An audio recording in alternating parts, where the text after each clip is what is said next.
3, 2, 1. Okay, it says we're live. Brian, welcome to you, and welcome everybody else, all the listeners in America and beyond.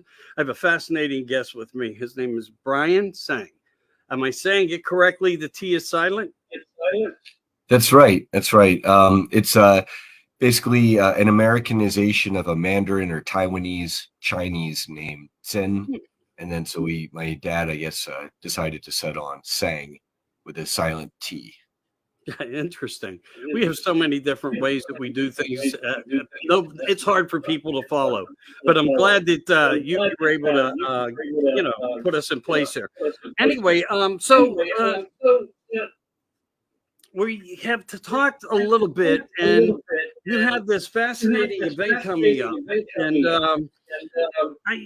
I basically want to say the guest and the lineup are phenomenal. I want to say that. So I feel like this is like kind of like a promo for you to get on to the people the best way you can, so we can inform them on who's going to be there, the dates, etc. Whatever you would like to talk about that way, and then after we can do whatever you feel like doing. But let me just go to my thing here. I had it and it disappeared. You know how things like, hey, you are live. I'm watching you. All right, let me just do this real quick here. I feel like kind of like, you failure. What are you doing? It's nothing you can do about technology. When it disappears, it disappears. So this is what you called and named the 2024 Full Disclosure Now Conference. Why'd you pick that name?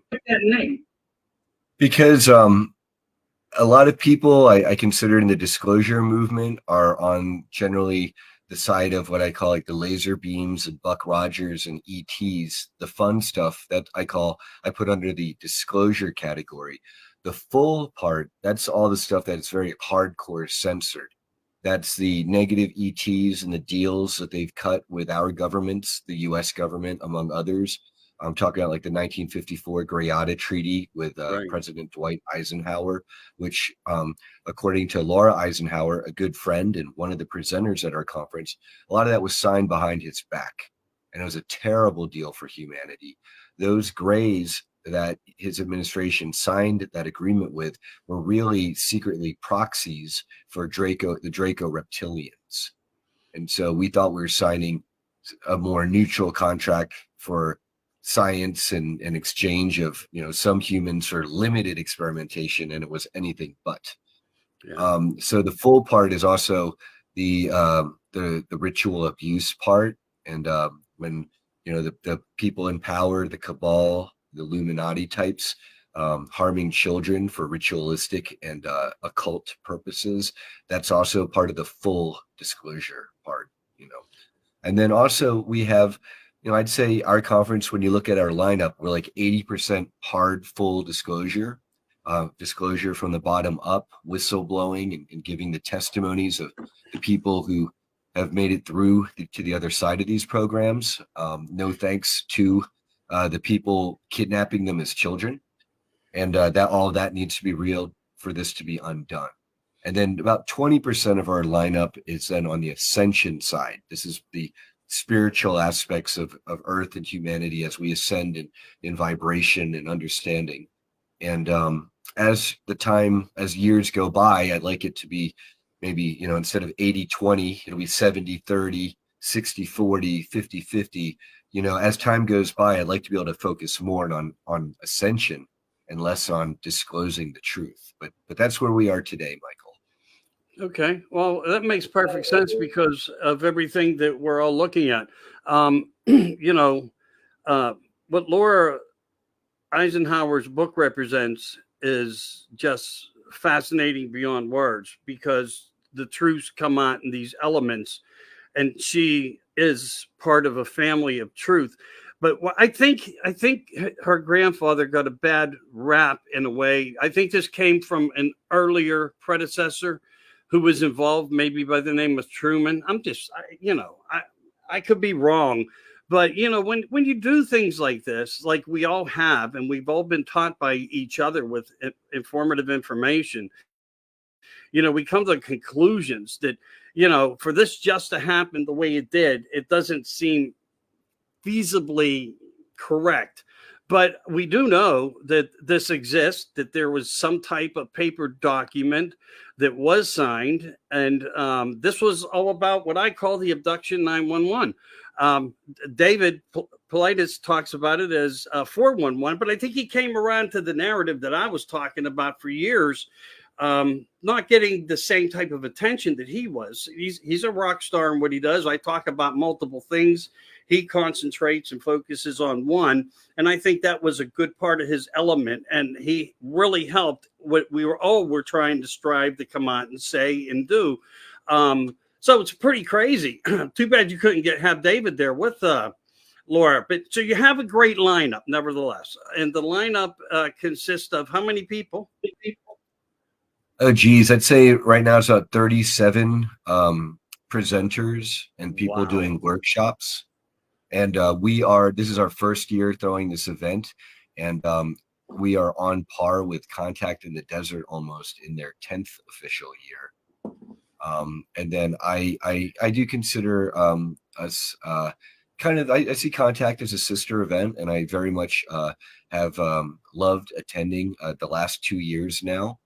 And I also see the Journey to Truth guys with Aaron Kuhn and Tyler Koala as very much being like, I'm proud to call myself a peer to them in the disclosure movement. They're doing amazing work. Yeah. Yeah, and that's why I was trying to focus on how do I present a name that gives an analogy of I'm getting a double voice. That's why I'm trying to pause myself. Okay, yeah, we're getting a double voice. Do you have a speaker on live behind you somehow? I'm going to try to mute myself while I'm not talking, and hopefully that'll help. Okay. All right. So I don't quite remember exactly where I was going with that, but anyway, okay. So we'll just move on from that part of it to where we talk a legacy and Laura Eisenhower and the legacy of secrecy is what I think you're talking. A little bit. I think I was going to go in a different direction, but you know how you get a little older, you get one of those mind bleeps. That's part of my 65 syndrome, as I call it now. As I get older. But I'm really happy you've been able to get out there and, affiliate yourself with all these great people. And you're going to have a great lineup, as you said, with workshops everywhere. So what we're going to try to do to help as much as we can here, outside of just generalizing conversation, is try to get them out there to at least the 200 groups that we know surround the people, the better people who really are looking forward to this type of information and new information that probably many of your speakers are waiting to disclose at the event. And, for me, I think where I was going was I was trying to say that I was trying to look for, when I created like What's in the Skies, because of my own experiences and what I had to deal with, was trying to focus on America, disclosing for America, uncensored, full, like you are. We're so much alike. And I thought to myself, he's doing exactly what I've been trying to do for all this time. And what better way to help somebody out but to do this the same way. But yeah, so, Laura had a lot of really good, valid points. I promoted her book for her the best that I could. I had Brad on. Brad was informative to me on certain things as well. So with that said, we know this is going to be fascinating. I know it's going to be fascinating. What we want to do is try to get a buzz out there to the Facebook, YouTube scenario, Rumble, people out there who are looking for the information. Where in Florida is this taking place? So it's at St. Pete Beach. That's just west of Tampa. That's the Gulf side on the west coast, southwest part of Florida. And it's the middle of July next month from the 15th to the 18th. So that's a Monday, Tuesday, Wednesday, Thursday. 4 days and nights of presentations, special event dinners, workshops, CE5 meditation groups on the beach to call in some UFOs, music and dancing, and then, just hanging out on the beach during the daytime and having a great time. And, a big part of conference, not only do we want to have it in a beautiful place where You know, a lot of the people coming to the conference could obviously enjoy some of this beautiful nature that we have in our country here, but also we have a strong organizing and networking component. So, for example, through this, we've got a local group to St. Petersburg, Florida. That's local to St. Pete Beach. They're kind of synonymous. That does, they're about 400 members strong, and they meet up once a month to do CE5, Close Encounters of the Fifth Kind protocols to, you know, call in friendly UFOs, you know, to fly in the skies. There's people who are doing things like shining laser beams and flashlights up into the sky, and they're getting a response. In addition to Laura talked about this, Lily Nova just wrote a whole book about this and her CE5 methodologies. We're also bringing, so with groups like that, we're going to link them up with people in the area who are, you know, the psychics and the healers and the contactees, together with people like Drago Reed, who also lives in the Tampa area, who's more on the secret space program, super soldier side of things. And by linking people up, I mean, how great a CE5 will you have when you not only have the people who are meeting up every month to do the meditations, but now you got people who are more contactees, you know, coming in, meeting with them. People are more psychically gifted. Now you're qualitatively shifting what, you know, what the quality of the group by adding different elements and maybe getting people to support each other. There are people who own businesses locally and they need employees. A lot of people who are out of jobs in the Starseed community who've been kind of left high and dry, who could use good employment. Let's link those people up so we could just meet our day-to-day needs. But then off of that, we're going to find people who maybe remember each other from being in the programs, or maybe people who can help assist one another. You know, the healers can help some of the people who are recovering their traumatic memories, and on and on and on. And so we have a very goal-oriented conference that's very much about organizing the full disclosure movement and not just, you know, gathering together once a year to have fun, which, you know, I've got nothing wrong with that, but we definitely are mission oriented, if you will. Yeah, you have a direction and you're looking to pretty much attack it head on, but in a good way, in the light of the essence of everything. Yeah, you know, it's really funny. I was just trying to place this. I don't know. I guess we're the naughty men, I guess, tonight, because it's not giving a lot of placement this evening. As you said, you've been having problems.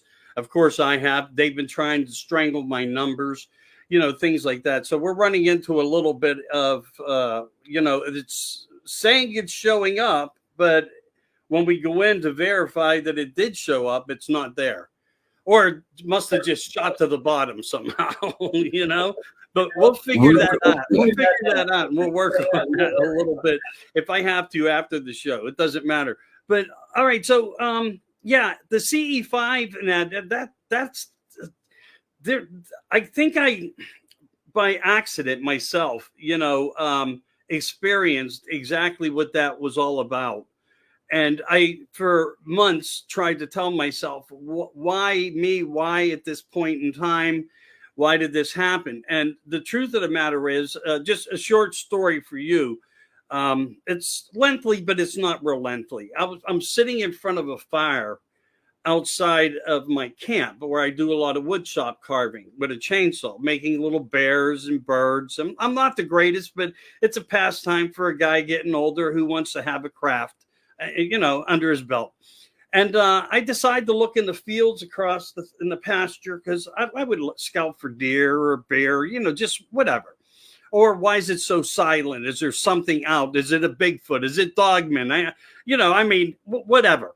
And I decided for whatever reason to look up at the stars, and I did. It was a relatively clear night, which is impressively amazing in Pennsylvania because we are I think fundamentally one of the heaviest treated aerosol scenarios in the United States. At least one of them, like they don't want us to see something. I don't know. This may be exactly why.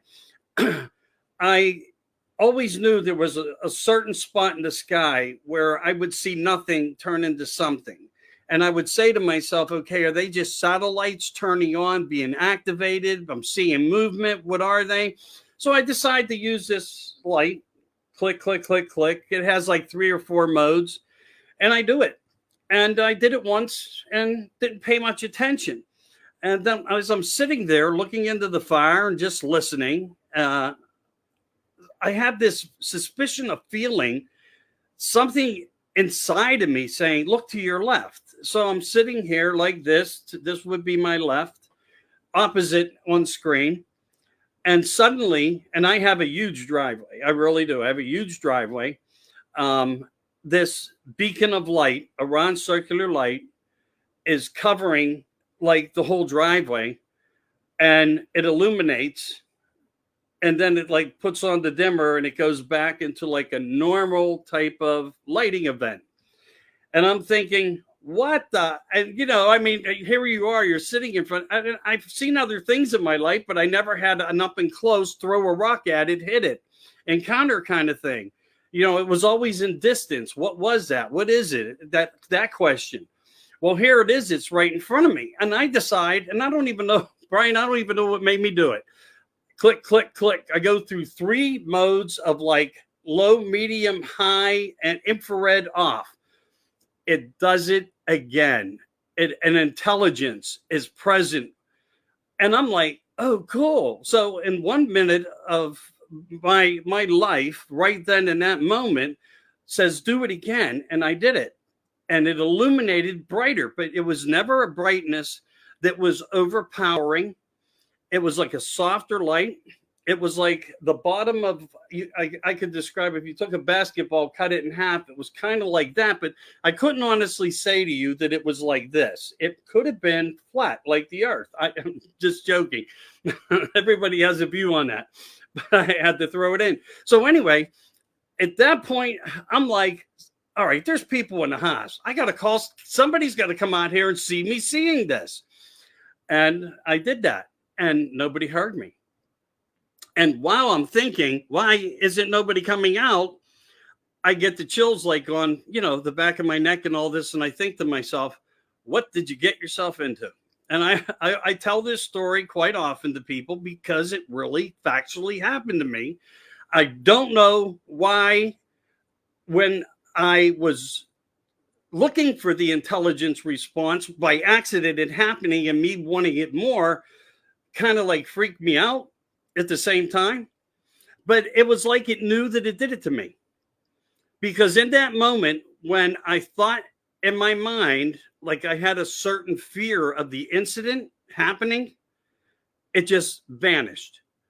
I didn't hear it. I didn't see it vanish. The light went out. I would say within 30 seconds, I started to realize the size and enormity of it due to the fact that I could see the star structure return. But I never understood, is this a good intelligence, a bad intelligence? But in some way, I think that it was something good because of how I felt. They picked up on my emotions and the fear that I put upon myself, and that happening. And this is now what I'm understanding that CE5 is all about. Yeah, let me give you a rundown of that. Basically, it sounds like they were definitely friendlies. They were flying over, the Earth, and you spotted them. Maybe because you're constantly seeing lights in the same part of the sky. For whatever reason, it's a high traffic point. There might be a portal or some kind of base nearby that's attracting them.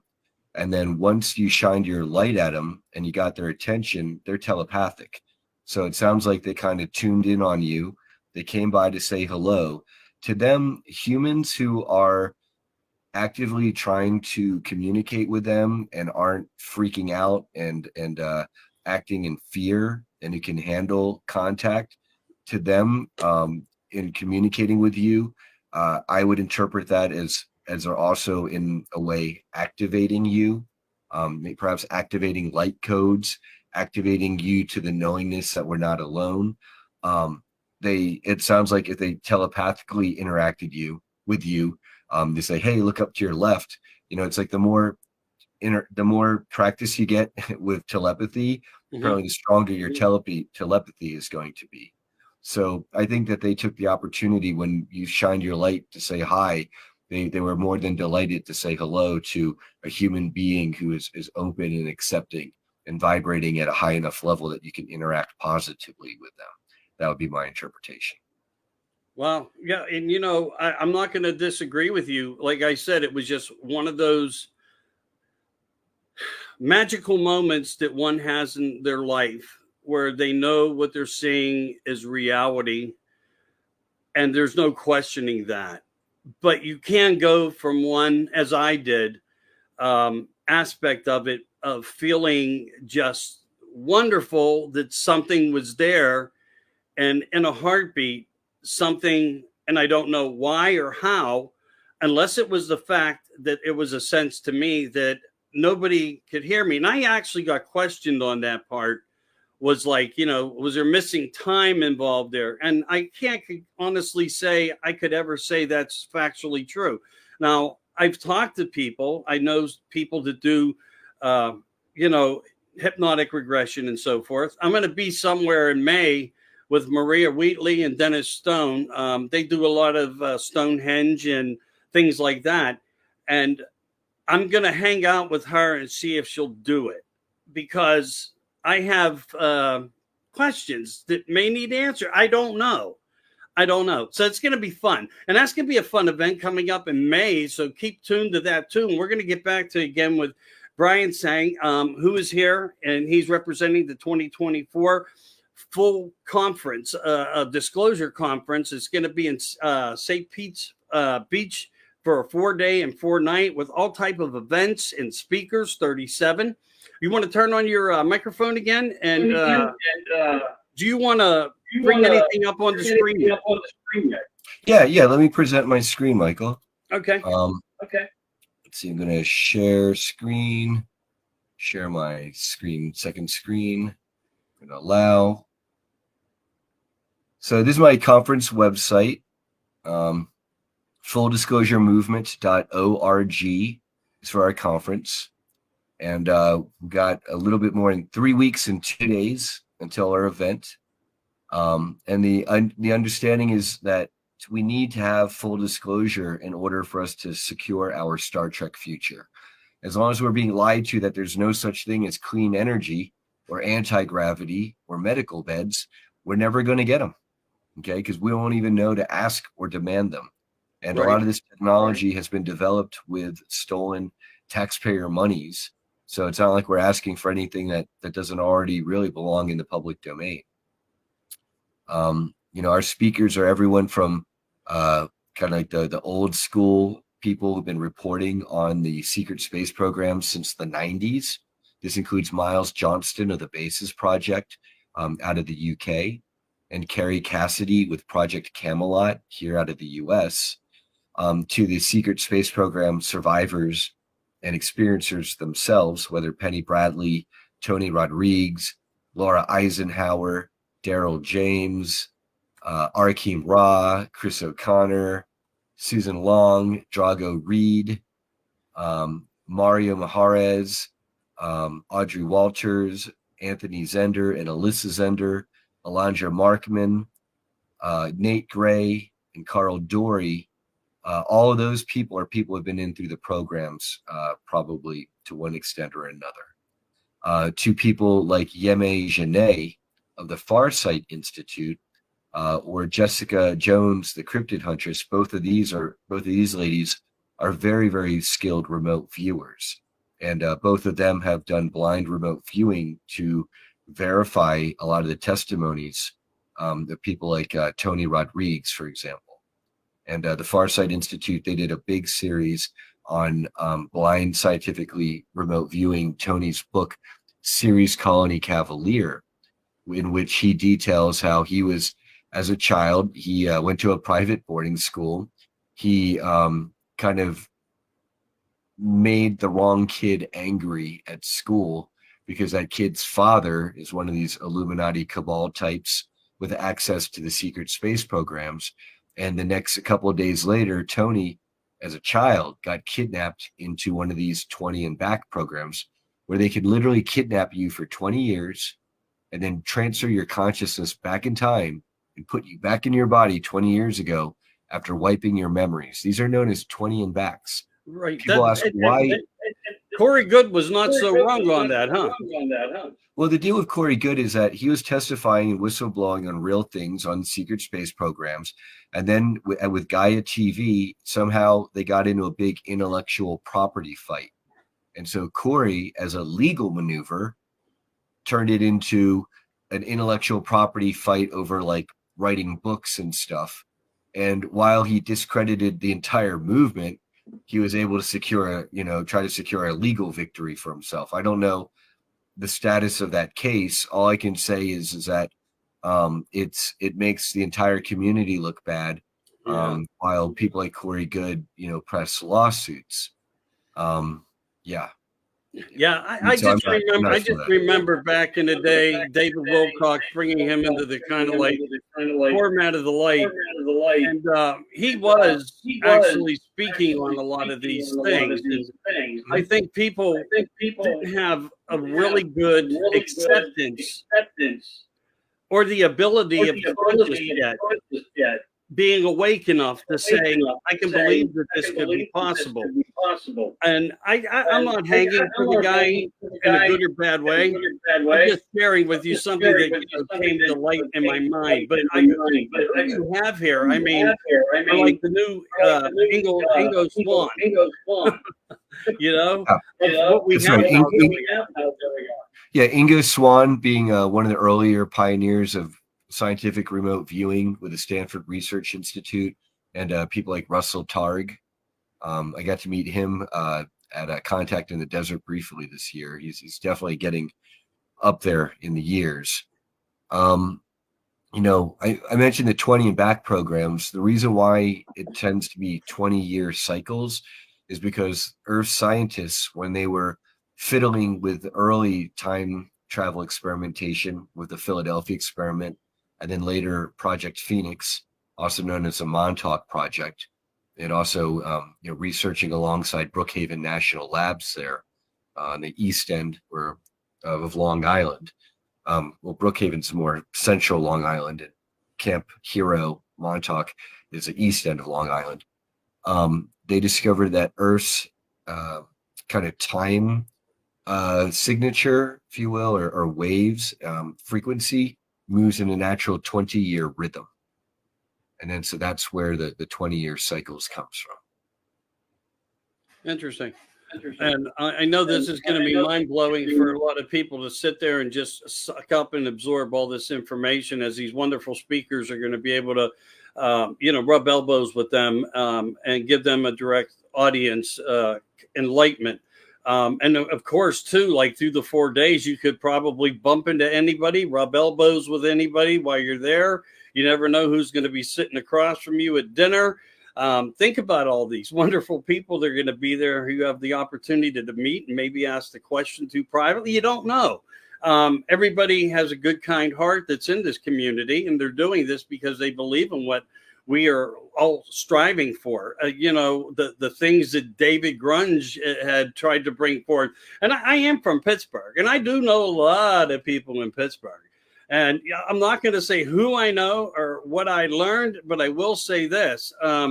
There's a lot behind him, because even when it comes to David, a lot of people were skeptical in ways, and he's a plant. Well, if he's a plant, he sure told the world a mouthful. And that's why I kind of jokingly put what's in disguise from my skiff. It's because I do have a little bit of insight from some good people. I met Stanton Friedman pumping gas into his car when I was a child. So my life has been on a path, and I don't even know why, but it started like over 50 years ago. I was pumping gas at my father's filling station. I think I was like around 14, something like that. And it was getting close to midnight. The streets were starting to get quiet back in the day, less cars on the road, et cetera, et cetera. And I had no clue who he was, but somehow he knew my grandfather. And that was why he come to that place he was, hey, I'm going to support my friend's family and buy my gas there and so forth. And I started to talk to him at a young age, and he just like he lit me on fire in a certain way, which, you know, I've been on this path ever since, and it's been remarkable. And that's why I'm trying to, you know, do anything I can for you. There's Stanton. There he goes. He looks a little bit different from when I first met him, but and I do miss him. But, you know, again, he wasn't a lifelong friend. He was a constituent while he was in the Pittsburgh vicinity working and so forth. You know, I was able to, you know, kind of like, so to say, rub elbows with him when they literally gave people like $25 to do a talk show on the radio. And he would tell me, hey, listen, kid, is how he put it to me. Hey, listen, kid, later this evening, they're going to do a replay tonight. I'm on that show. Listen to it. And I would listen to him, you know, when I knew he would be on, or I would wait to try to hear it, because I think he was one of the very first on radio talk show hosts that was trying to give us disclosure. And his credibility and his background was remarkable. You know, I mean, very intelligent, very brilliant. Well, Michael, you mentioned rubbing elbows with people. We're going to be beginning our 4-day extravaganza. We actually have a sister event known as Day of Being 4.0. And this is our 4th year of gathering free of charge at the beach. It's instead of just Saturday, July 13th, this year it's going to be Saturday and Sunday. And so it's an entire beach weekend of Starseeds and light workers. Here, I'll share my screen here. Sure. It's known as Day of Being 4.0. It's only about a 24-minute drive just up the way from where our event's going to be. So this is our sister event. A lot of people actually are flying in or driving down to Florida for that Saturday and Sunday free beach weekend. We're all going to hang out together, barbecue, drum circles, and organize and network and chit chat on the beach. And then we're going to go into our 4 days and nights of presentations and more formal conference at the Serrata Beach Resort. So a lot of different groups are really coming together.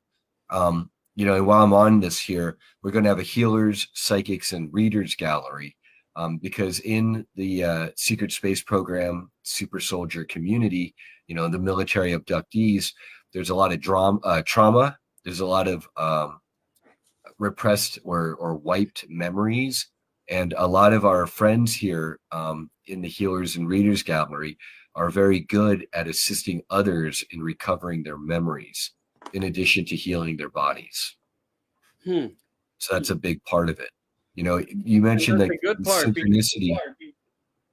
That's a good part. I'm sorry, I didn't mean to like jump over you, but because even like me, I have so many things I still wonder about. I can imagine how many people have not yet been heard. Yeah, I mean, there's a ton. So many people out there across the world have been taken apparently into these programs one way or another, and they don't even know about it. Right. And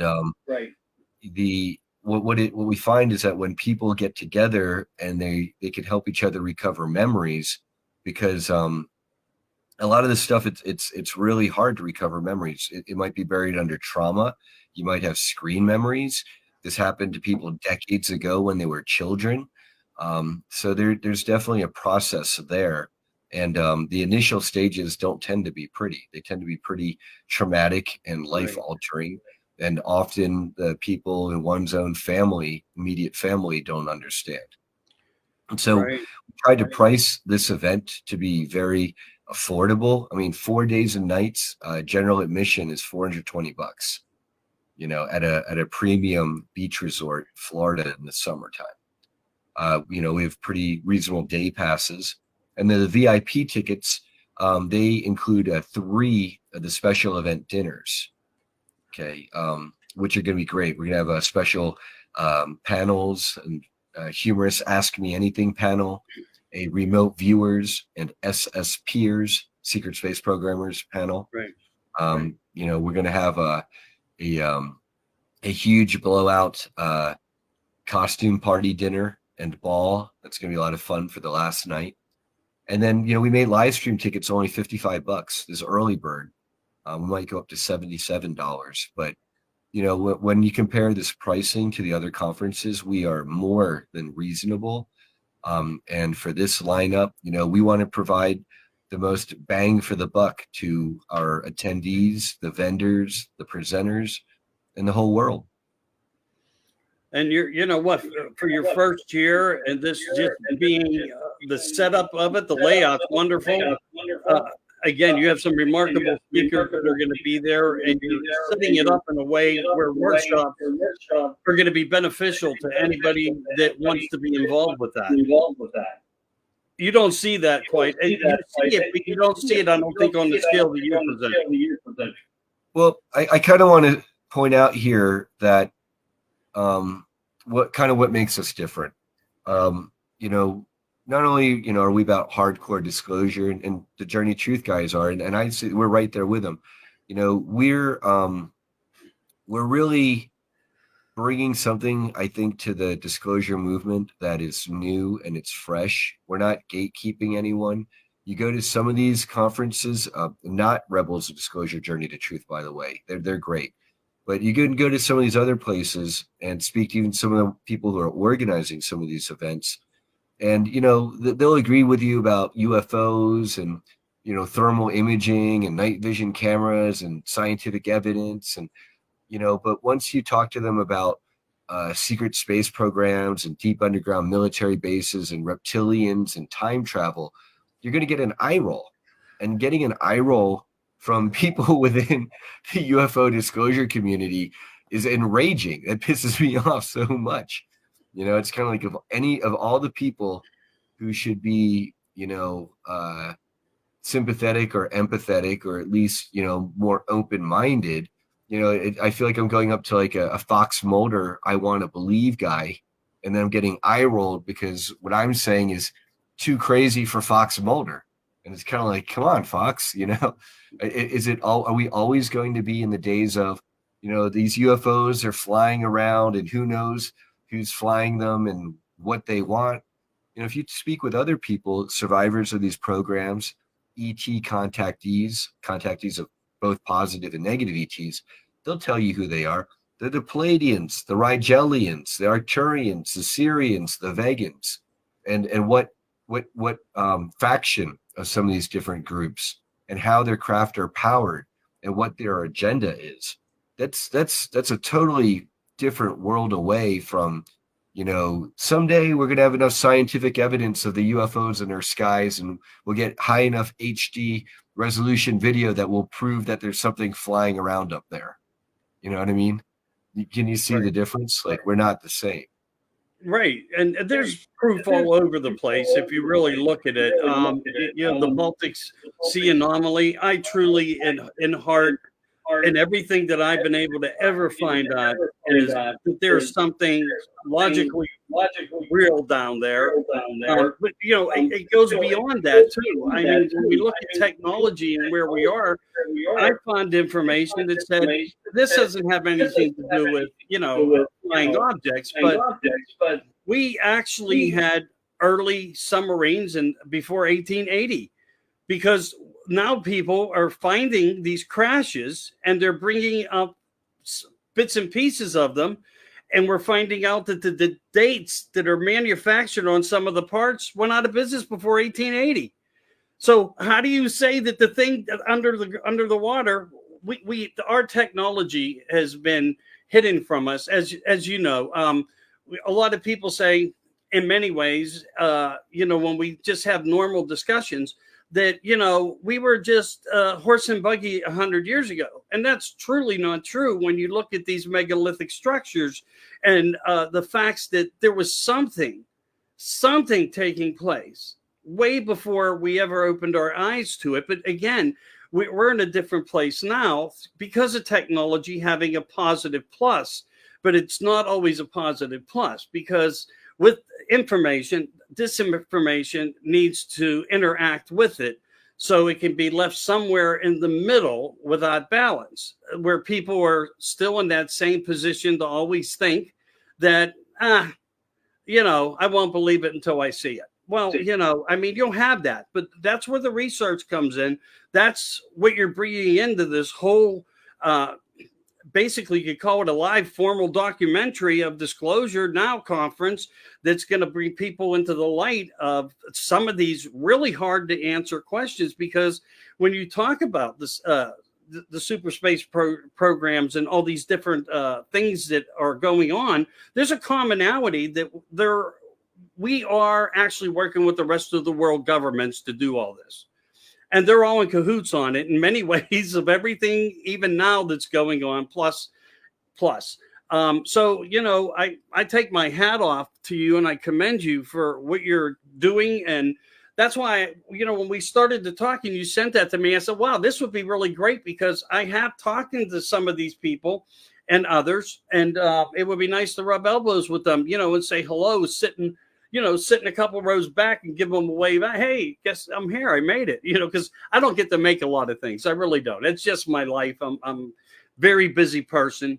And my dedication to the shows are because I want to help people. I don't want nothing else but to help people and be a platform that gives information. And that's what you're doing. Well, thank you, Michael. The way we're approaching it is from the top down, not the bottom up. I mean, you mentioned Dave Grush earlier. I only wish we got invited to the Pentagon to do press conferences, and they paid for the buffet. That'd be great. I think the days of plausible deniability are over, and the days that the truth is revealed to us. To me, this is the number one priority on this planet. Everyone who bemoans homelessness or environmental pollution or war, well, with Disclosure, all of that can go away. When we have clean energy, we don't need to fight in the Middle East for oil. When we have anti-gravity, all of a sudden transportation, that totally changes and opens up. We don't need to plow freeways over everywhere, running over people's homes and farmland. That changes. Medical technology, I mean, that goes without saying how that changes the world when everyone can be, regenerated to a 30-year-old body, 100% healthy. All the environmental toxins are removed. All of these are game changers. And then, of course, I mean, I'm kind of talking about the gee whiz technological things, free energy, anti-gravity, medical. But really, we started this off with spiritual evolution of humanity, because when we know the truth of what's happening to us, we can now live in truth, not living in a vibration of lies, which you can only vibrate so high if you're living a lie. Right. How are we approaching this? We're doing a huge conference to present as much as we can to as much of the world as possible. But having said that, our job is not to get into debates with the flat earthers or the people who, no matter what you tell them, they don't want to believe it. They're not going to believe it. I joke a UFO could land on them, and they're still not going to believe it. Okay. And we're not going to argue with fools. What we're looking to do is taking the people who know what's really going on, our presenters for this conference, for example, and really rally the people who are the most kind of advanced forward thinking sections of the population, who know that this is happening. They know we're being lied to. They need to have more information and more details. And as we kind of rally the people who have the eyes to see and the ears to listen, we become stronger as a movement. And then the people who are kind of sitting on the fence, well, it becomes a lot easier for them to shift towards us. And then, hey, maybe even some of the people where a UFO craft had to land on their head for them to get it, maybe, towards the end there, we'll get some of them too. And that would be beautiful. We'll take everyone we can.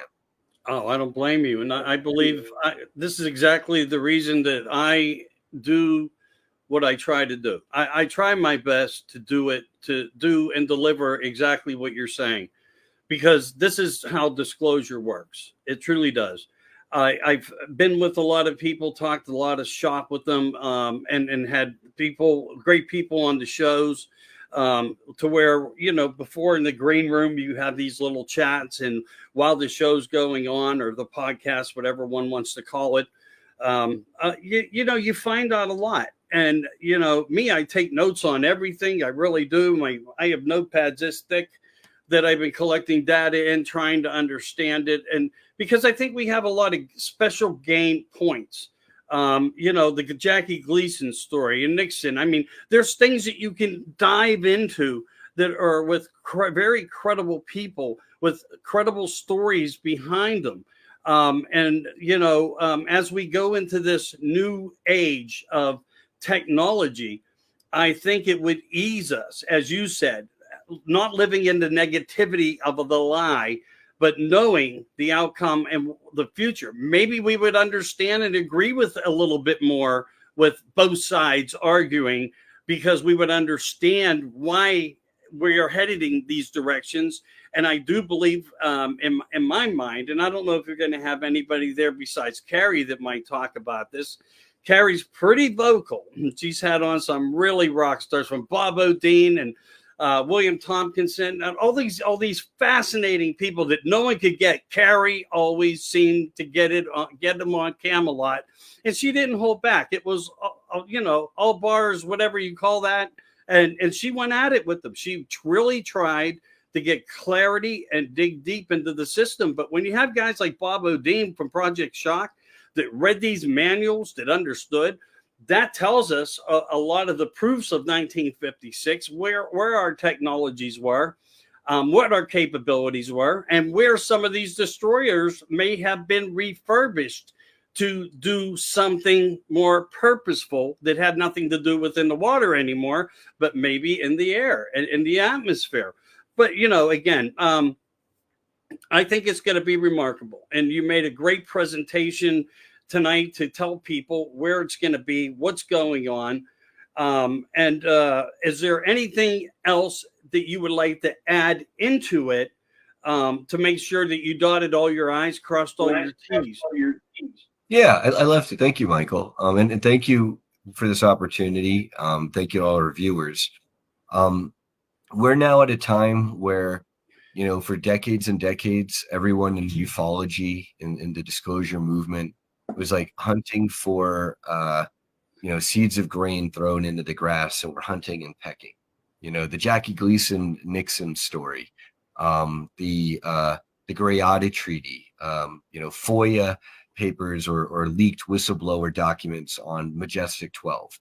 And that I kind of call that like the X-Files I want to believe days, when it's like we're like kind of grasping at like little pieces flying around us.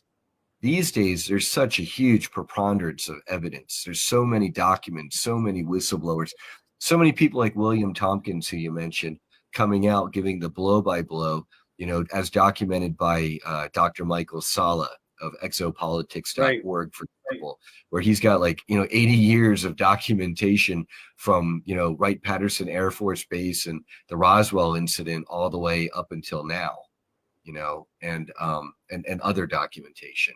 And so we're no longer, for the people seriously in the field, all this information is at our fingertips, in part thanks to the technology. You know, now by enabling us to live stream like this, you know, we don't have to wait for Art Bell or George Norrie, you know, to fire up the FM transmitter or AM for us to listen to them at 2 a.m. anymore. Right. You know, we are the movement. We are the disclosure. You can find me on Facebook, Brian Tseng, Tseng, like up on the screen here, but I'm being heavily shadow banned by Facebook Meta and all the algorithms. They don't like people talking about disclosure in a coherent manner, organizing very presentable whistleblowers who are very respectable and carry some weight in the community. So if you put in Brian Tseng and SolarBee, that's kind of my nickname or call sign on Facebook. Yeah, Brian Tseng, the SolarBee. You know, please send me a friend request and message me. Let me know if and how you'd like to participate in the movement. Maybe you have a testimony to share. Maybe you know someone with a testimony.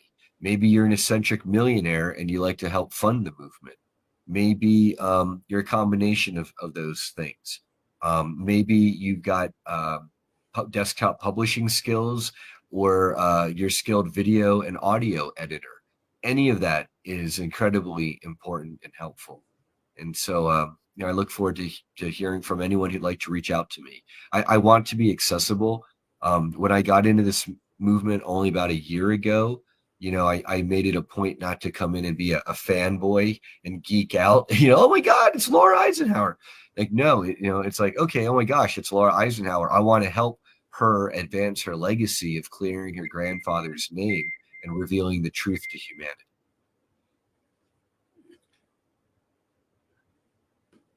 And with that said, I love how humble you are, because again, I don't think you're going to see the end of this. Though it's like you said, it's been a year.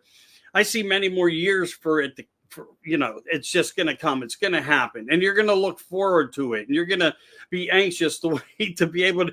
I can't wait for next year to go down, for us to plan again, to re-go over it, reconfigure how we did this one and how we're going to do the next one. And that will keep disclosure coming. That is how we bank on guys like you and women out there also who do some very creative skill work by having, different things in different places, whether they're on beautiful cruise ships or, somewhere in the Mojave Desert. It doesn't matter. People will contact come. At the sea. Right. Contact at sea. You're mentioning beautiful cruises. Right. Yeah. If people build, people will come.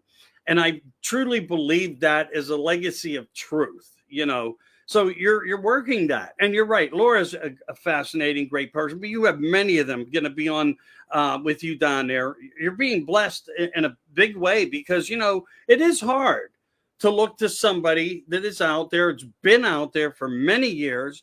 And they are, sure, I'll come down. I'll do it for you. That tells a lot about who they are as well. And what their demeanor is. And you're going to have some of the best in the world there. Without a doubt, you know that already. You right. Truly know that. I try to do anything I can to help. That's why it was really nice when you sent me that thing. And I was like, hey, I'll help you.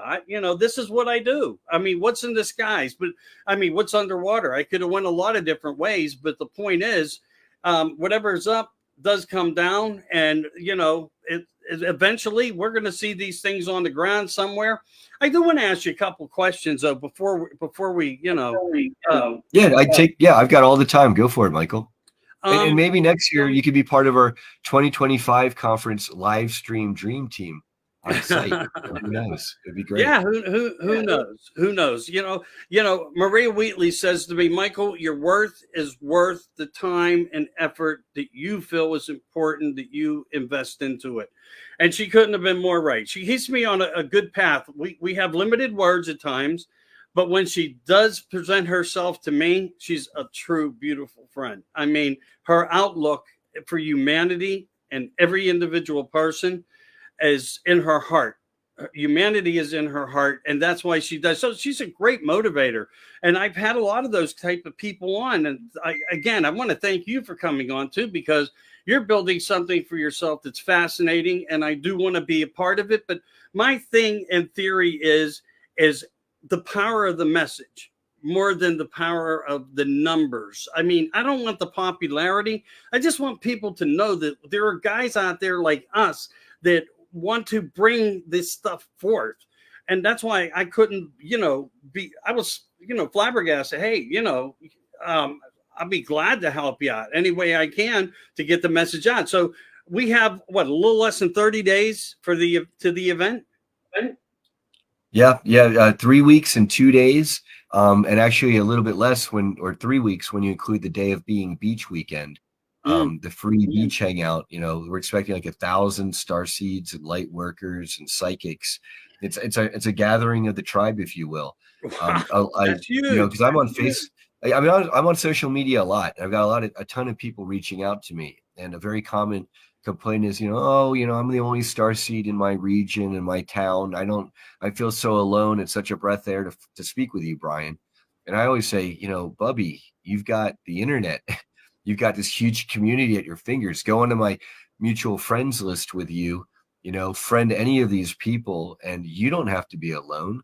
You're surrounded by star seeds, and with the internet, you can find your fellow people who are awake and are seeing through the matrix BS that we've had foisted on us all our lives, and that's currently falling apart around us as we speak. Right. Well, that doesn't mean we can't get these pieces and put the puzzle back together. It's the research and the work and the ideas that we have and the memories of what we learned, from very good people. Oh my God.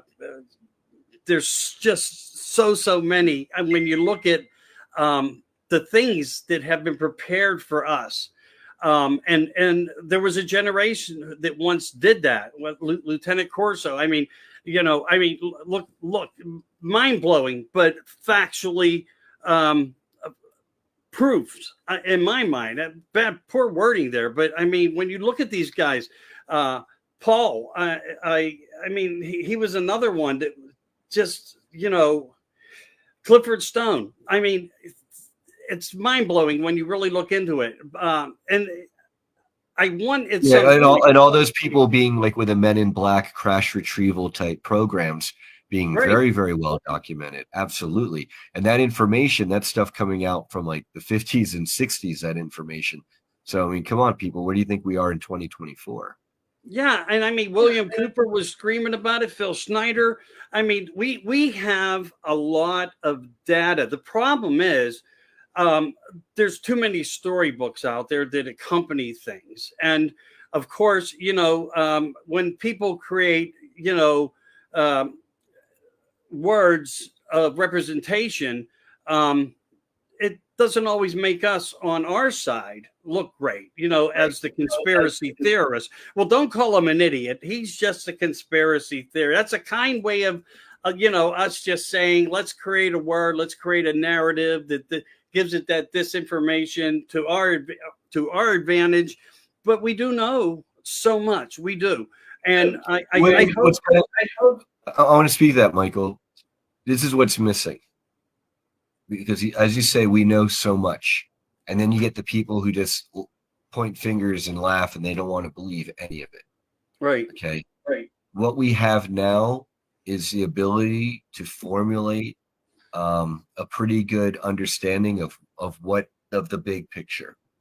And then now, for me at least, what I'm finding is I feel I already have a pretty good understanding of the big picture. Now, for me, it's just a matter of what is the current exopolitical situation for Earth and humanity? How close are we to disclosure? Okay, how much are the negative agenda aliens, NAA is what the abbreviation for that?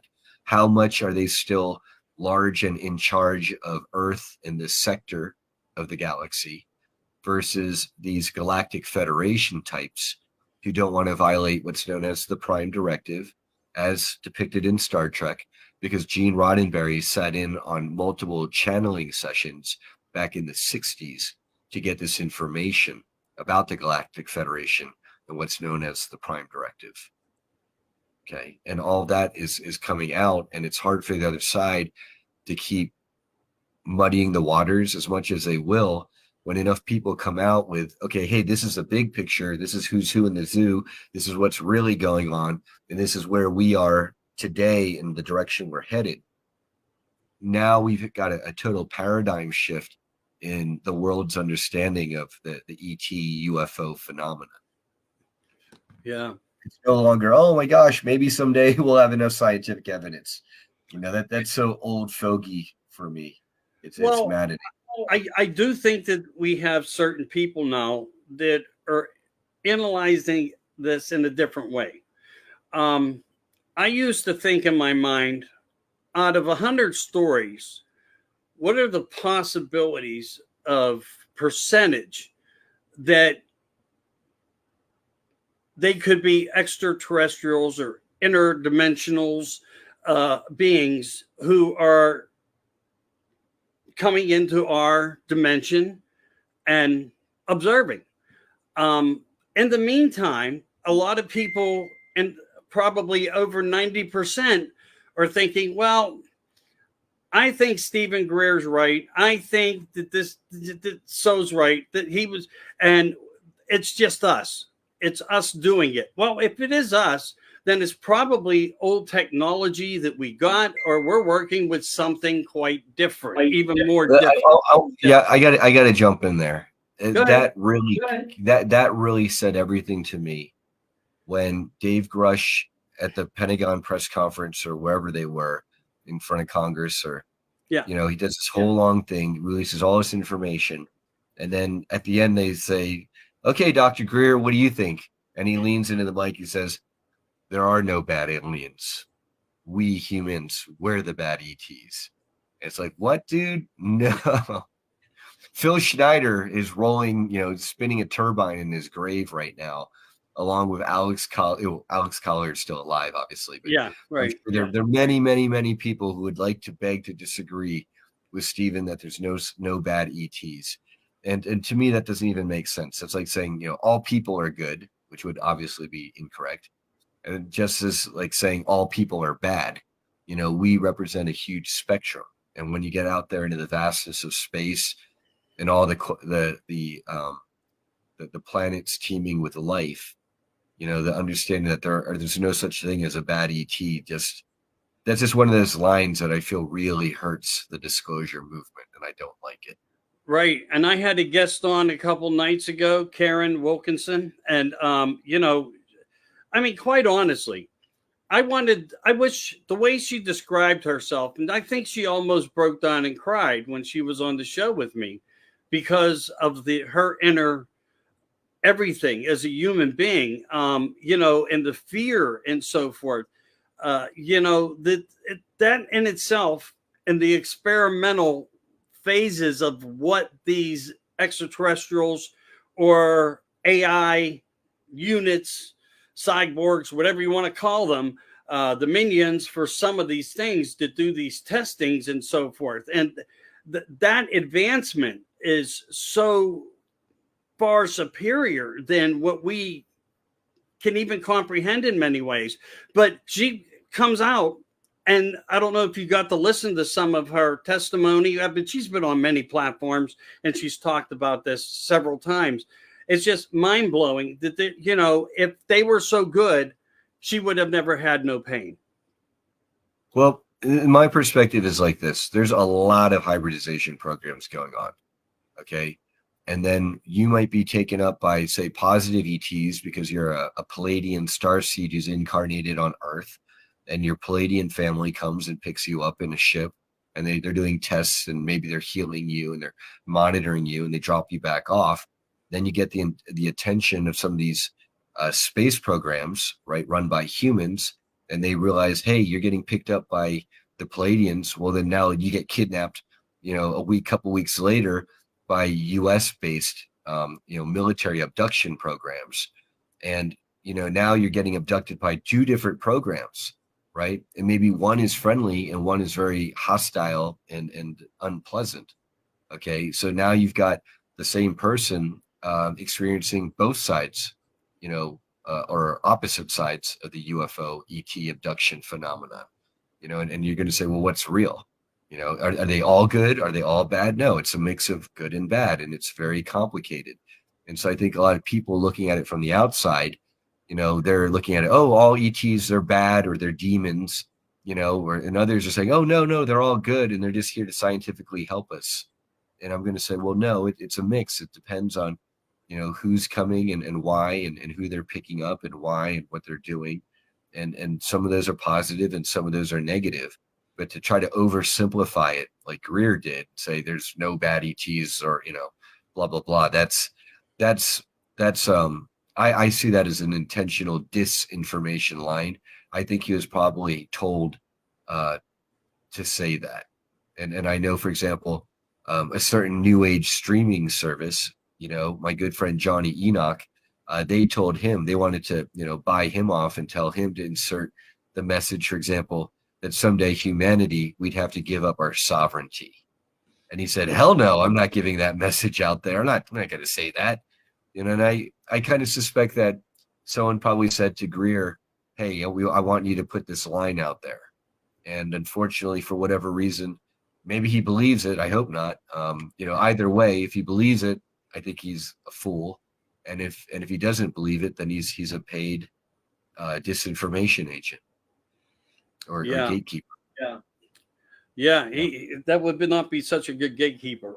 I mean, because there's enough of us who are good. But, again, I'm in total agreement with you on your logic behind everything that you just said. I totally agree with it. But we do see this scenario of how these things are done. I myself at one point, and I'm not saying that I think I was being contacted by somebody that was of a certain whatever status, but they as well said, if you want to do well, we can help you do well.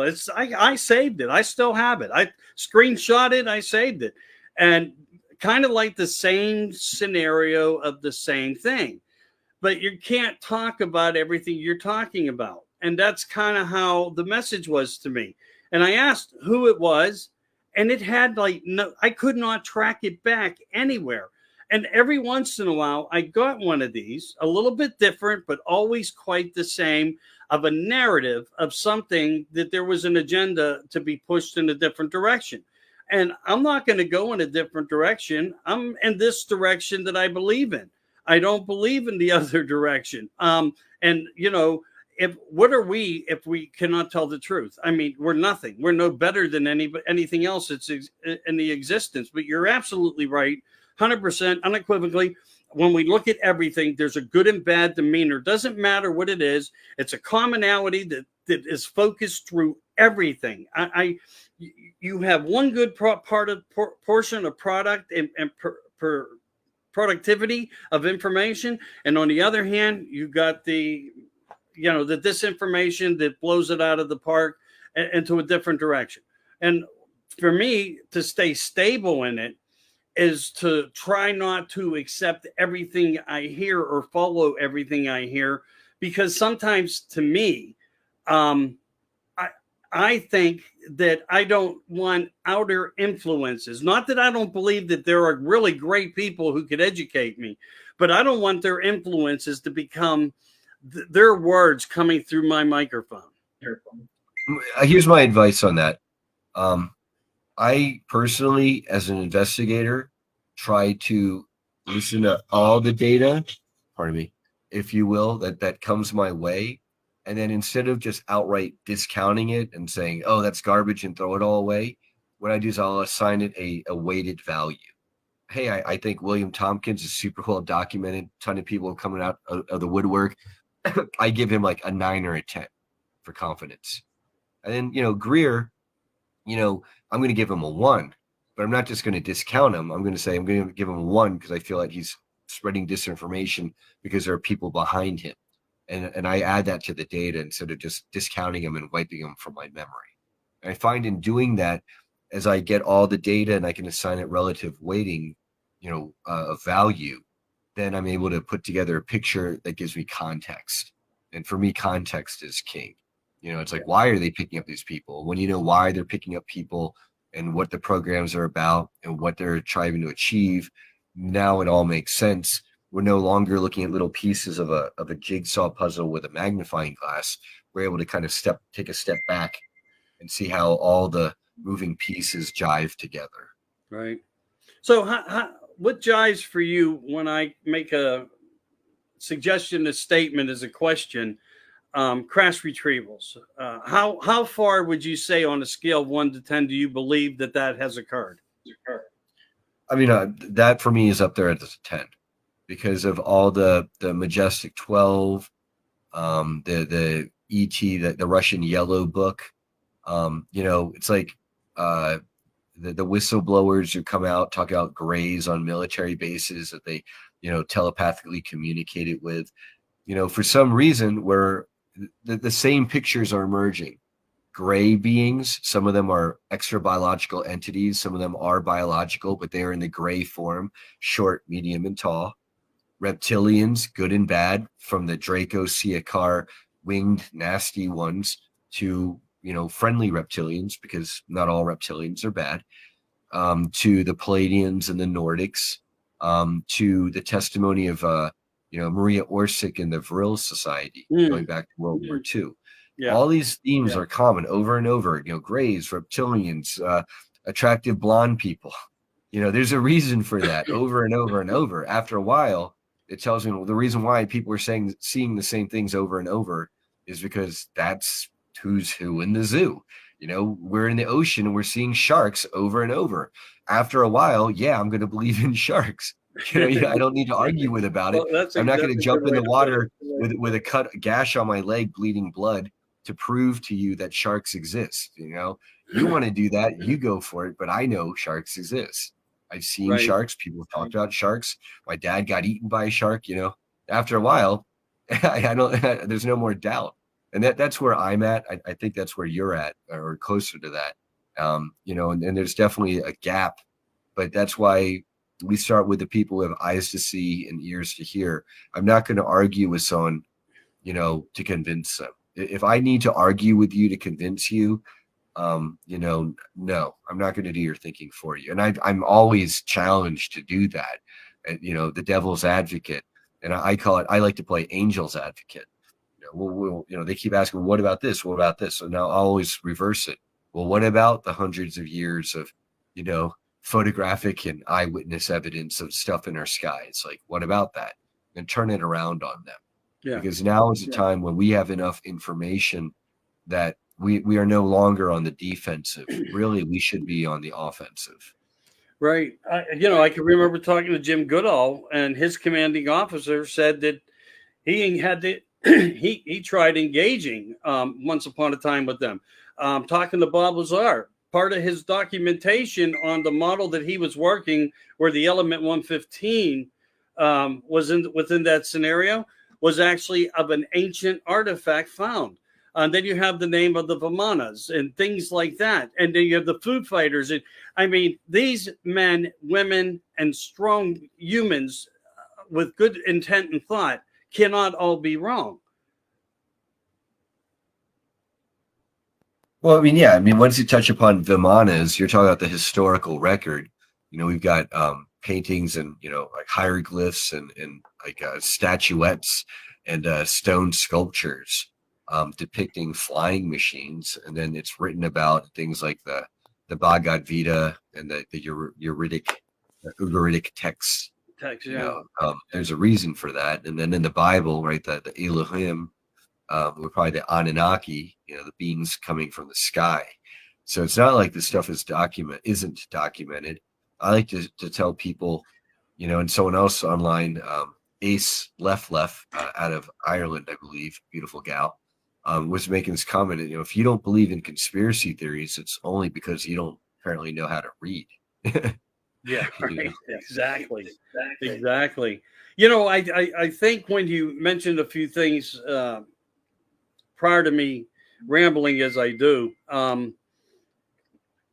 it makes me wonder, what world governments have accomplished on their own and how far the Germans were more advanced than the United States, and some of the scenarios of what they did, trying to use remote viewing and different types of drugs and so forth, to try to open up a world of contact and context of a different way of information, as a human computer, because we really are. I mean, we have something that no computer has. And that's because we're human. We have senses and we have feelings and we have love and we have hate, and we know what these all feel like, but they cannot signify anything that doesn't. And I think in ways that's part of this breeding exercise that they're doing, because when I look at the whole science fictional display that has happened recently, we'll just say over the past few years recently, it's like they have a plan of a dedication for a different humanity. Oh, no. I mean, they absolutely have a plan for they want to drag us down a dark timeline, which looks very much like a transhumanist matrix scenario, and that's the two Earths that are splitting. And we're more, you and I are obviously working towards an ascension, what's known as an ascension, higher vibration timeline, where the truth is revealed. And it seems like both are going to happen per free will. And Dolores Cannon talks a lot about the splitting of the two Earths. I kind of myself adhere to that. You mentioned the Germans. The Germans, they won World War II. My understanding is that I agree. To the ETs, the human rulers of the planet are the Germans, not Nazis, because they don't consider themselves Nazis, and they kind of disavow Hitler. The German breakaway space civilizations and the German command, right? The hierarchy. The Nusswaffen clan. Yeah, and Nachtwaffen, Darkfleet up in space. Yeah. And so it's like the hierarchy. My understanding is from Penny Bradley, one of our main stage presenters, is that the Germans are kind of seen as the human rulers of Earth. And then this sector is run by the Anunnaki. And then the Draco Reptilian Empire is kind of like what we're all within galactically, just within this part of the galactic arm that we're way out, around, as we rotate around the Milky Way. We're on one of the 8 spiral arms. We're further out on the arm, so we're one of the younger planets.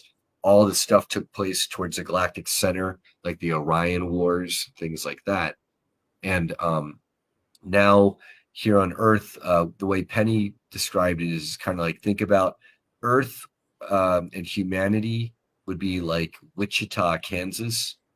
The Anunnaki sphere of influence would be like Kansas, okay?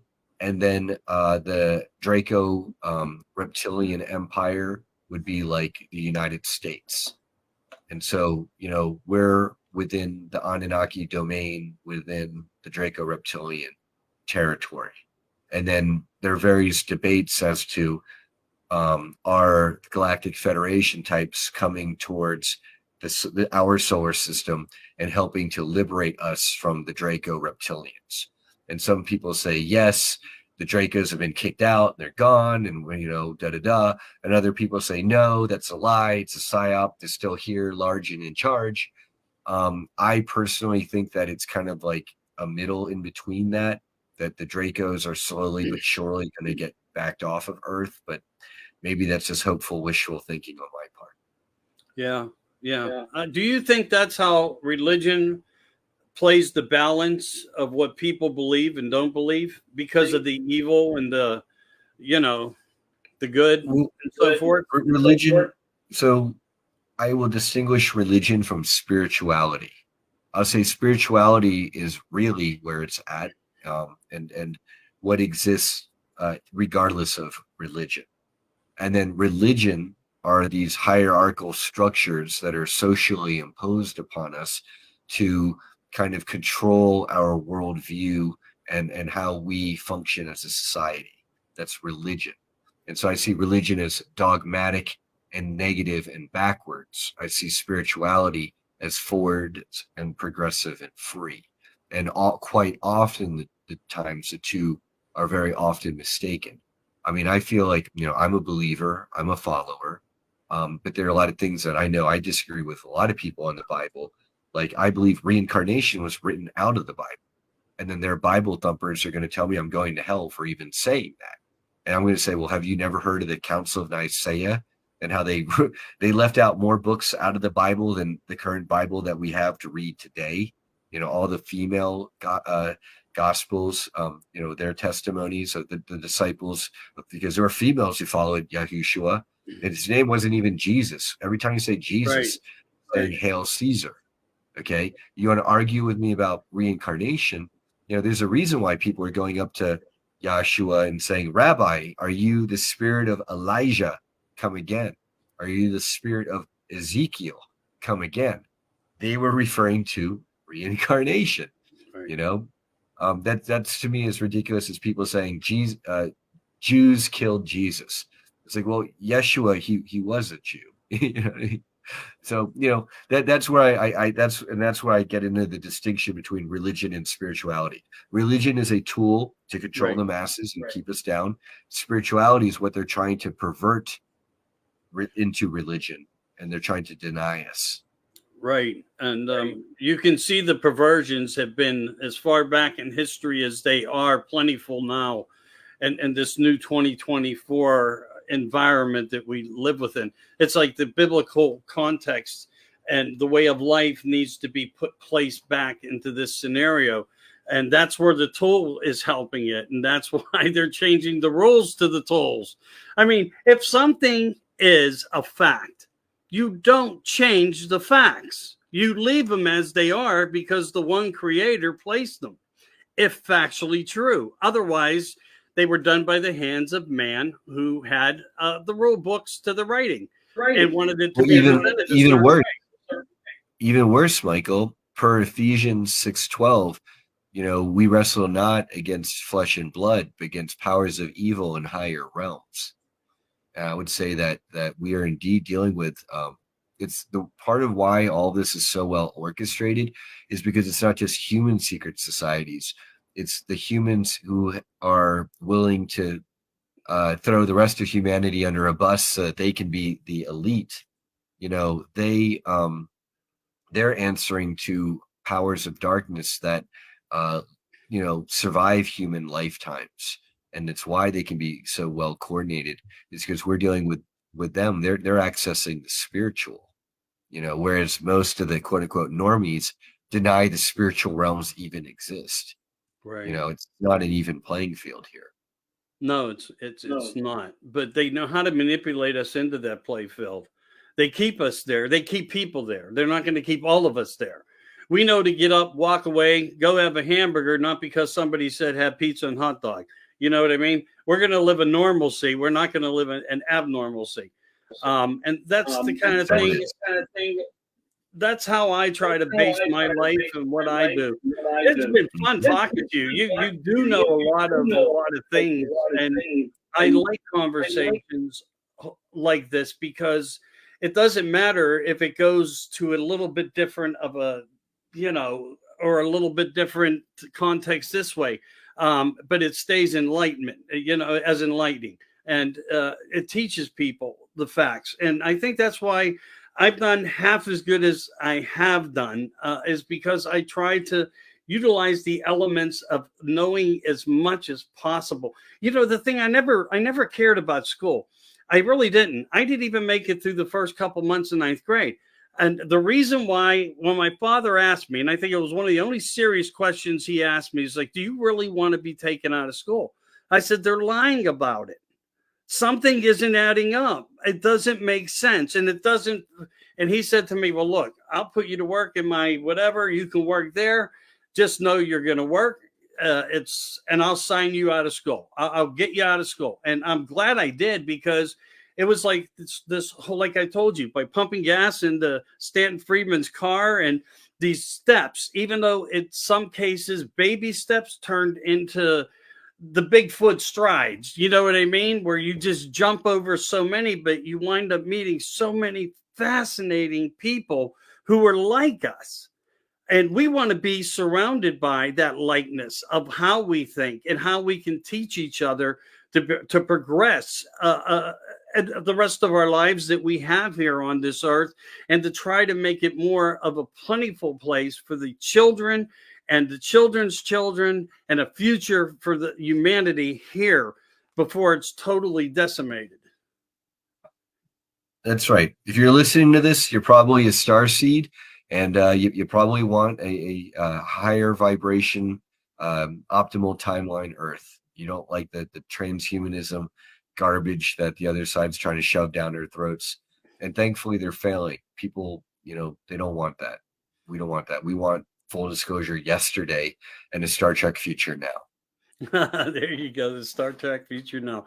And you know, I there you go, Hollywood music. I mean, so many little innuendos of so many ideas of so much that seems to be disclosure. Would you not say that somebody in the Pentagon, monies that support movies, that there are people, there are organizations within the government who are also fighting amongst each other to put certain elements, whether it's through Spielberg or, one of the other greats of, movie making. Because I worked in the movies. I know how that works. Well, you mentioned Spielberg. That's a perfect example. On the one hand, it seems like there are positive elements from the Navy who wanted to release kind of like Close Encounters of the Third Kind. Mm-hmm. Apparently, that was based to some extent off of a real life project known as Project Serpo. Right, Planet Serpo. Yeah, that's right. But then on the other hand, at the same time, they're leaking positive information to Spielberg to release in his films as soft disclosure. Spielberg is accused, along with Tom Hanks, by a gal named Sarah Ruth Ashcroft for being one of these pedophile Illuminati elite directors, and Hanks being an actor, who, Sarah's father sold her at the age of 16, I think it was, to be a sex slave to these two men. And she's on the record saying this. And so it shows you how corrupt and dirty Hollywood is. So on the one hand, great, they're giving us a little bit of soft disclosure here and there in science fiction films, but I don't feel that grateful to satanic pedophile Hollywood directors who are being used to really manipulate and influence us along darker paths. I don't find myself to be that grateful to Steven Spielberg personally. Right. I hear you, and I totally understand it. It's just how I've learned to base everything in life.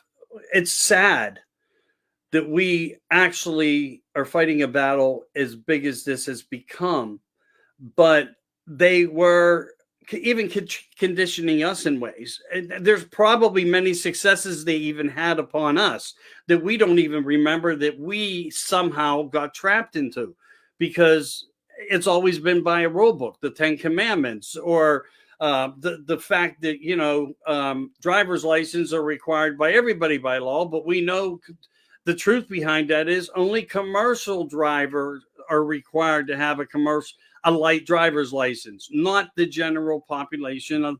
So you have all these scenarios, and you have, that this is political but non-political intent. It's a slavery from cradle to grave.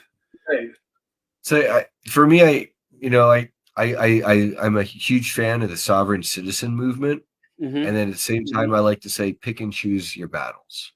Like I could be one of these guys where I refuse to get a driver's license, and every time the cop pulls me over, I film them and yell at them for half an hour, and then I stick it on my YouTube channel and feel like I did something.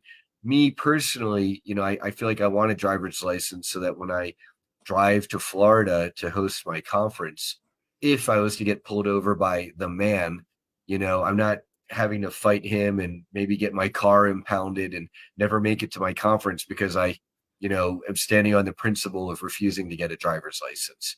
So I'm a pragmatist in that regard. Kind of like I'll when in Rome, I'll pay the Roman taxes as much as I have to be able to complete my mission of coming here to turn the world upside down and set it proper. Right. To take the first steps of the agenda, like your conference 2024, and everything else can be secondary that we can argue over and fight over into the future. I mean, I think people just want normalcy of life and a sovereign life where nothing is questioned. But we do have to always, I think, base in this analogy of how we are, is there are going to be areas that are complicated, and it's best that we go with the protocols until somebody bigger and greater than us can come here and slap their fist on and say, I can fix all this.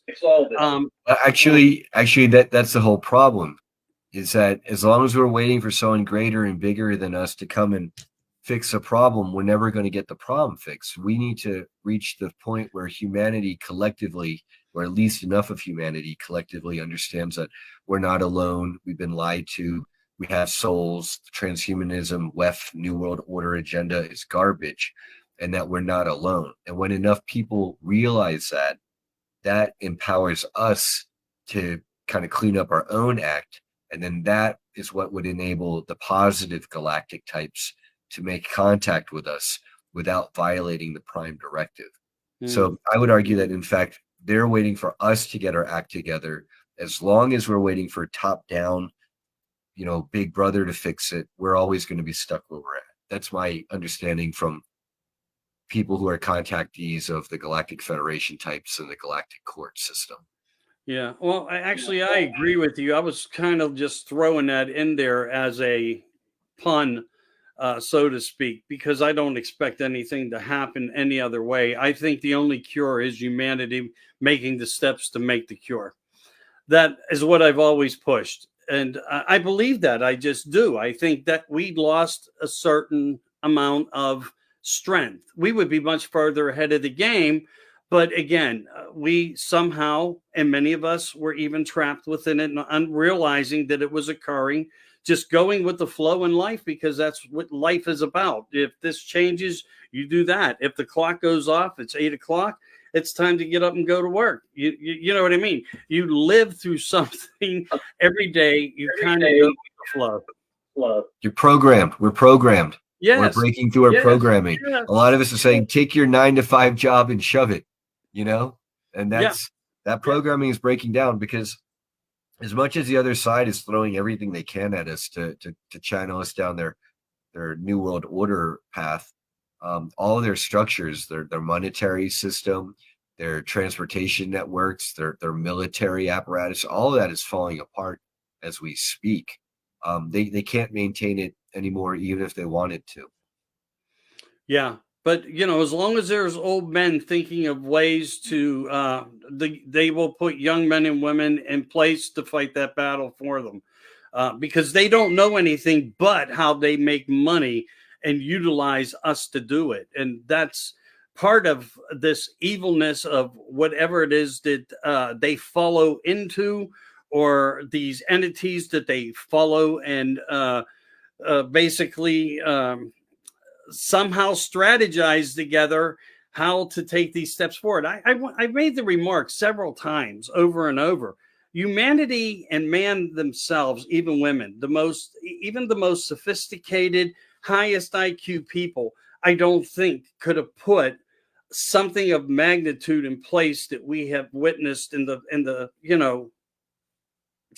last several years plus that have taken us here, except for the fact what it seems to be working is when we work hard on these narratives, like what you're going to do now, what I'm trying to push, so people remember to, hey, support these podcasters out there who are trying to bring you the proper messages, or the proper, let's not call it entertainment, but let's call it research to your format in your home.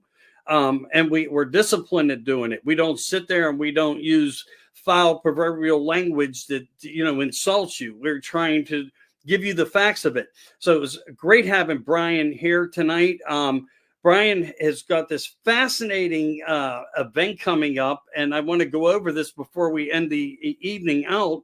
But I do have an early day tomorrow again. So I just want you to know that. And it's been a pleasure to have you with me. But we're going to have this event 2024 Disclosure Conference now, full blown, uncensored, America disclosing. Boom, here we are, both of us trying to tell you, look, consider coming to the event. It's going to be huge. And I'm sure there's hotel rooms. You got pretty much everything on the website. It refers people to everything.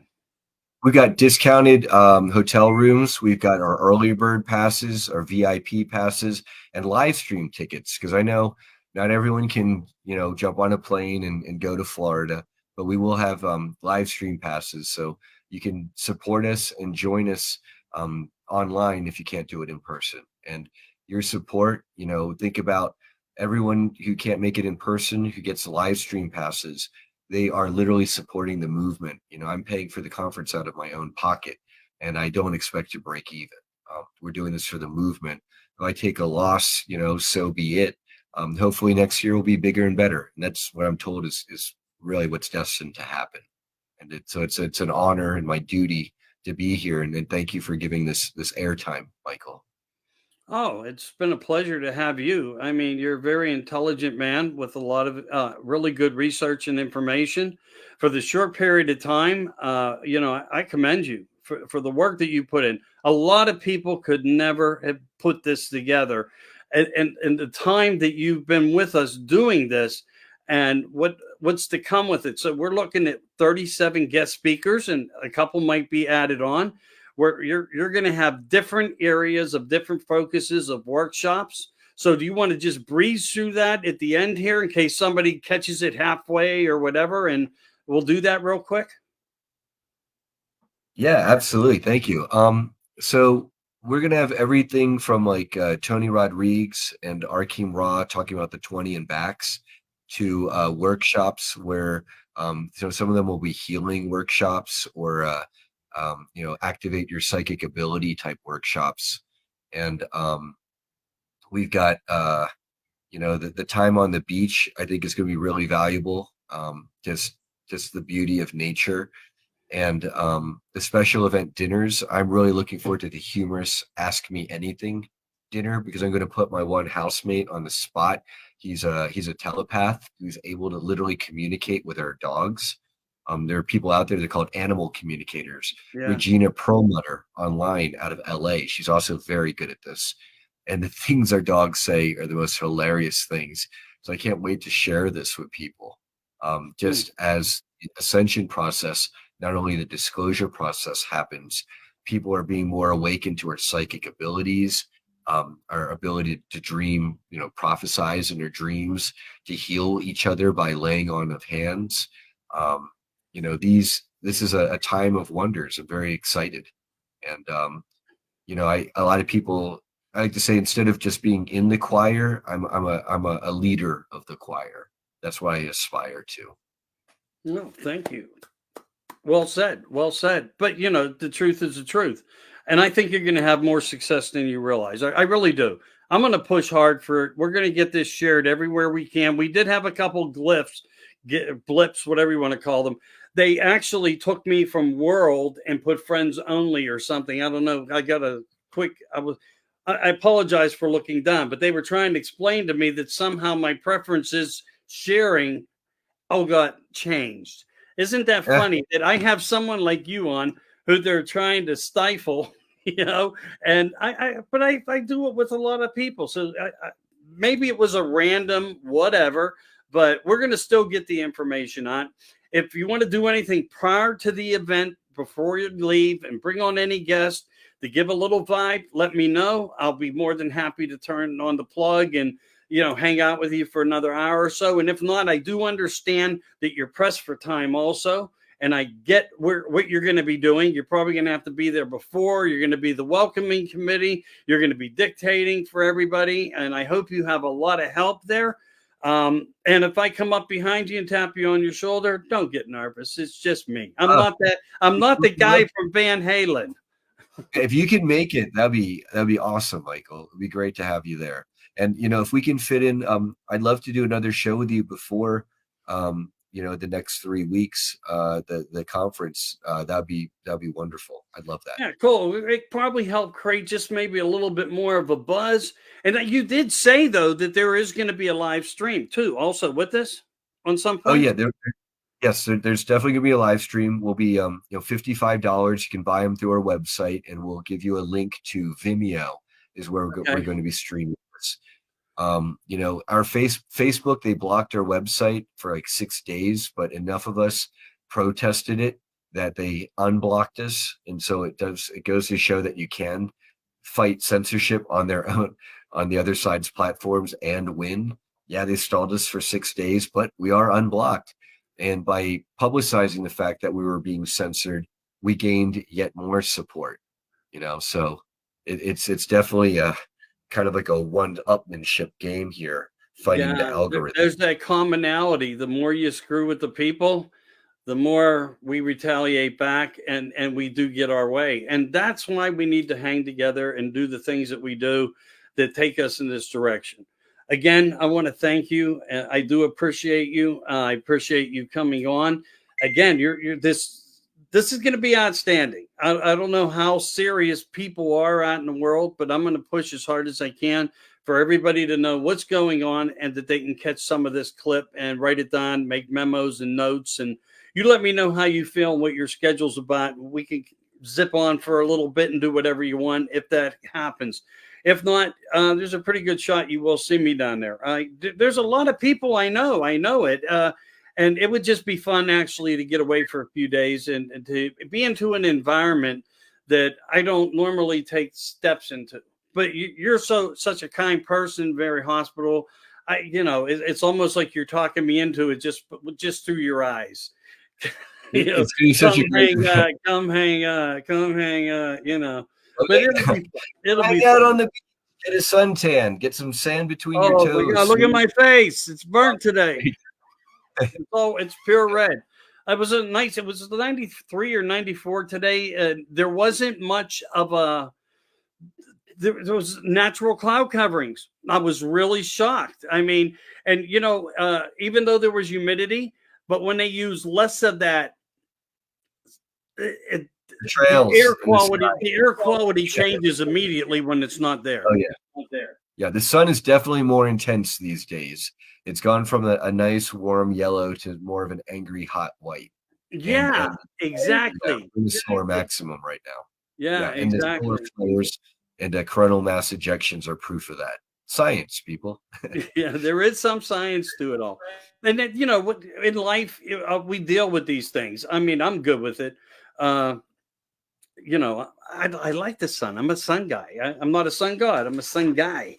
But thanks for being here tonight. I hope to talk to you again shortly into the future. And look for it. You're going to start seeing your face everywhere.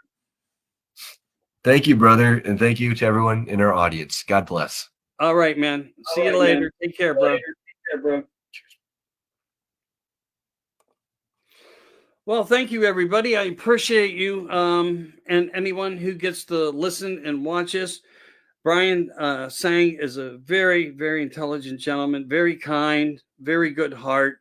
He's putting his life up for us to pull this event off through his own means to bring you informative researchers. And the lineup is going to be incredible. The workshops are going to be incredible. The event at the beach, the hotel where it's taking place, everything's going to be phenomenal.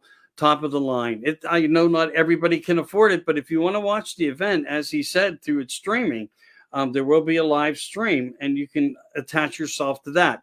I don't know if there's per day. I should have asked that, but I think the event is for the entirety of the event on all the researcher, lecturer, speakers.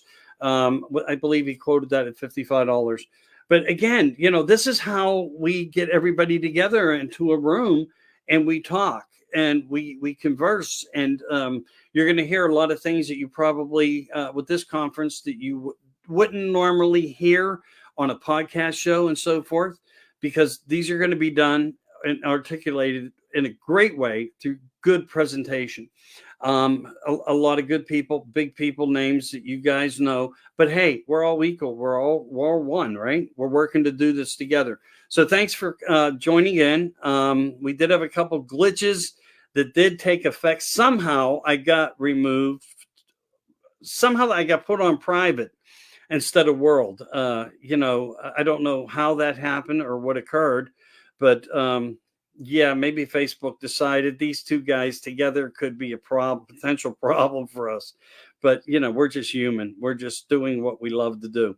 Thanks for being here tonight. I appreciate you. And I'll be back soon. I have some amazing guests coming.